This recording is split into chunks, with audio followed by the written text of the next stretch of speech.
জায়সওয়াল versus Soumya সরকার, দুজনে কিন্তু great cricketer, দুজনে কিন্তু ওপেন করে থাকে। তো এই দুজন থেকে আপনি আসলে কাকে বেছে নেবেন, কাকে বেস্ট ক্রিকেটার মনে করেন? আসলে ওইভাবে কম্পেয়ার করেন যদি আপনি, জি জি জি, ইন্ডিয়ার প্রত্যেকটা ক্রিকেটারই কিন্তু বাংলাদেশের ক্রিকেটারদের থেকে এগিয়ে।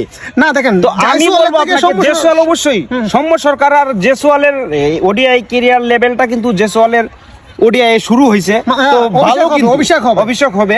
তো অভিষেকের অপেক্ষা আছে। জয়সওয়াল কিন্তু দুর্দান্ত ব্যাটসম্যান, ইতিমধ্যে টি-20 এবং টেস্ট ক্রিকেটটা সে ডেবিউ হয়ে গেছে এবং অলরেডি ভালো ভালো ইনিংস খেলতেছে। সেই হিসাবে আমি বলবো সৌম্য সরকার আর জয়সওয়াল 50-50 রাখবেন। সৌম্য সরকার কিন্তু অনেক অভিজ্ঞ একটা ক্রিকেটার, সে কিন্তু একজন ব্যাটিং অলরাউন্ডারও। তাকে দিয়ে কিন্তু আপনি ডেথ ওভারে বা বিভিন্ন সময় ক্যাপ্টেনের কাজে আসতে পারে এবং সে ভালো বোলিং করে থাকে, এটা কিন্তু আমরা বরাবরই দেখছি। হ্যাঁ আচ্ছা, তো আপনি এগিয়ে রাখছেন কাকে আসলে, জয়সওয়াল নাকি সৌম্য সরকার? আমি এগিয়ে রাখার বলতে ওই দুজন ম্যানের মধ্যে আমি 50-50তেই 50-50 পরে এরকম। আচ্ছা ওকে, তো আপনি জয়সওয়াল এবং সৌম্য সরকার দুজনকে আপনি 50-50 রাখছেন? 50